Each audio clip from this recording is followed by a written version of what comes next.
This is Onyx.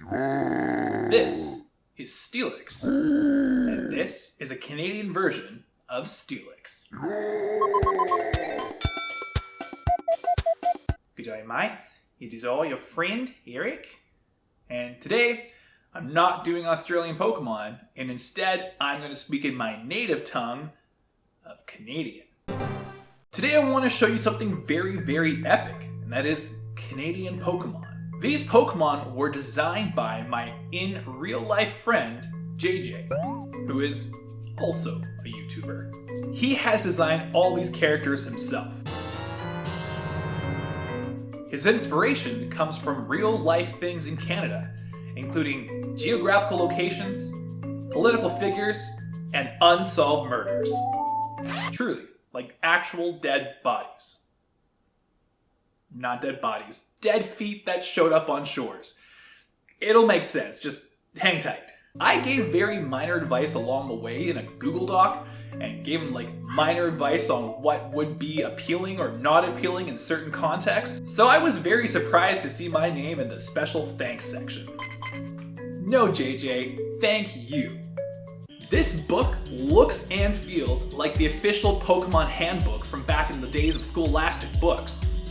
Look how thick this thing is. It could knock someone out. There are 150... Is there 151?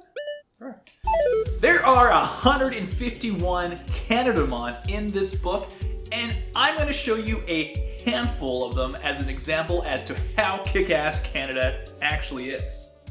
Timmie, a hockey-playing Canadamon with a powerful caffeine addiction. Its unhealthy diet contains double the recommended intake of cream and sugar. This is a reference to Tim Hortons, a well-known Canadian franchise, which is now owned by the Burger King Corporation, I do believe.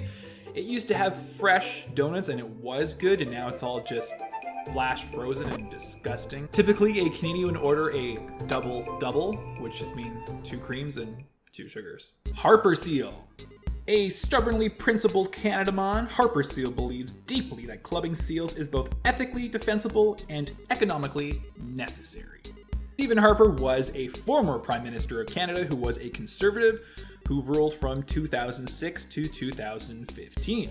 Amongst other things, Harper was a supporter of the controversial sealing industry in the Canadian Arctic, which sees hundreds of thousands of baby harp seals beaten and slaughtered every year for their meat and fur.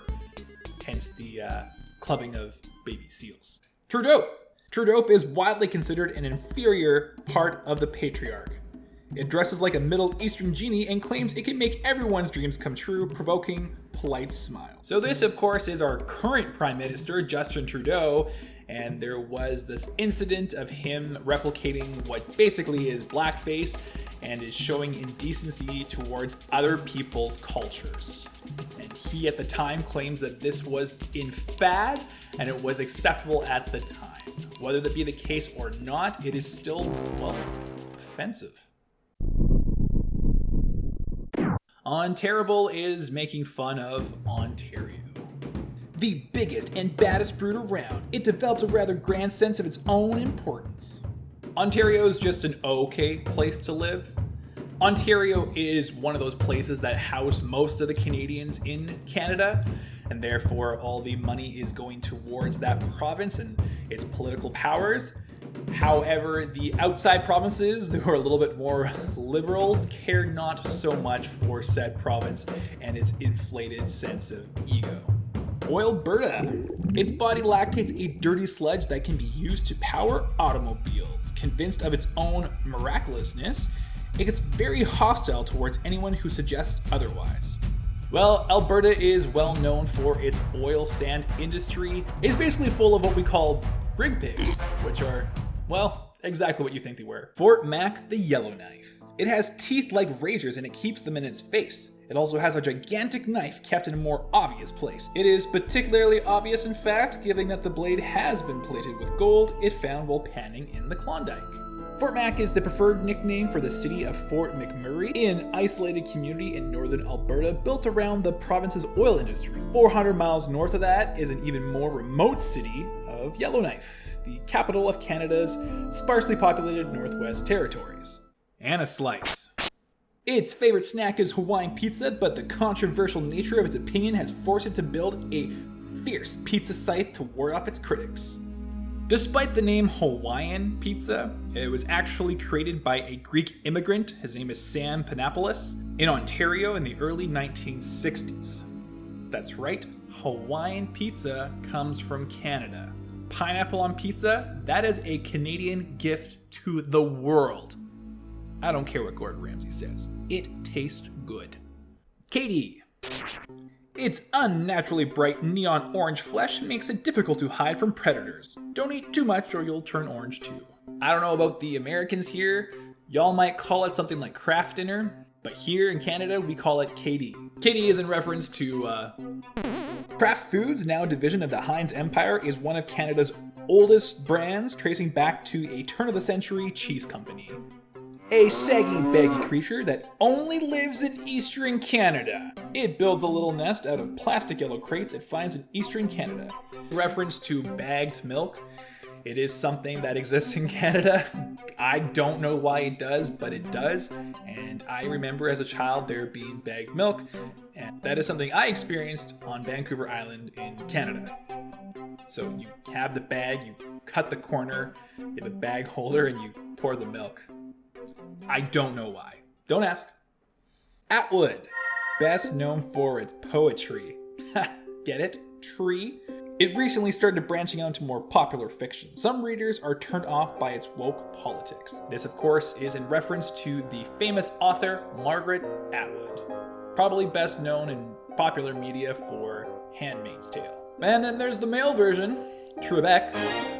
A wise and witty willow who spends decades trying to stump the woods with trivia. Trivia. This is a reference to our Jeopardy host, Alex Trebek, who was a Canadian who has died of cancer. Good guy. Inuktuk, in reference to the Inukshuk, which were used up in the Arctic to help one guide their way in the Arctic fields where everything is just white. Eerie.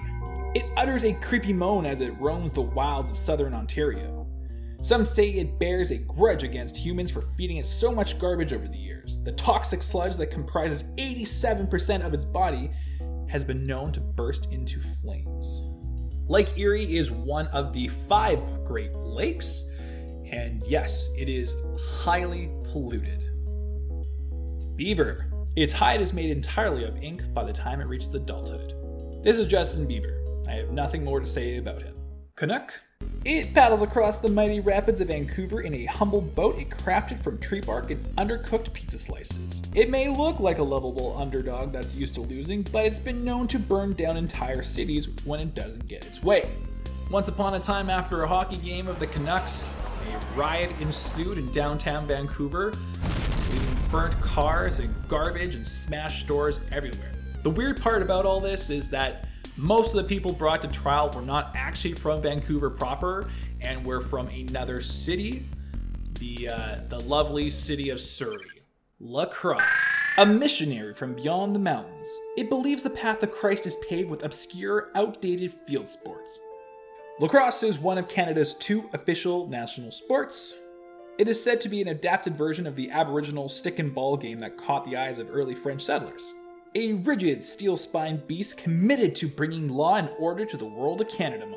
Ah yes, the famed red-suited Royal Canadian Mounted Police, also known as the RCMP here. Sometimes we call them Mounties because they are mounted on horses. They are Canada's federal police force and hold different levels of authority across Canada.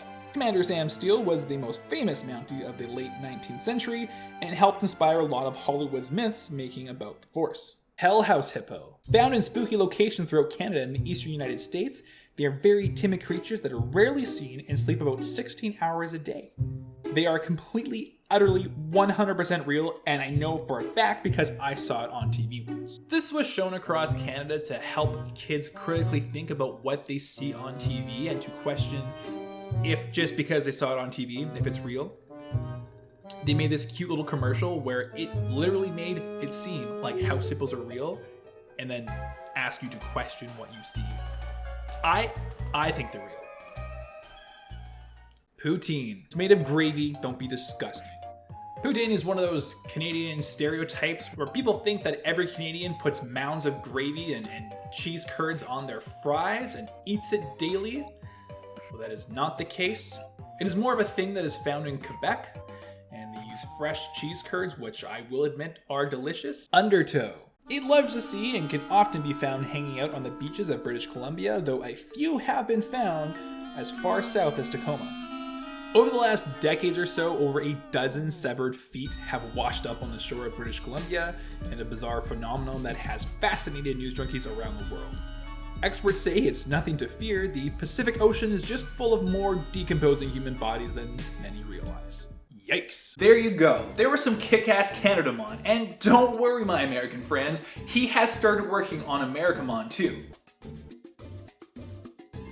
I'm sure some of you are wondering where you can get the book, and the answer is, you can't. That's awkward. What?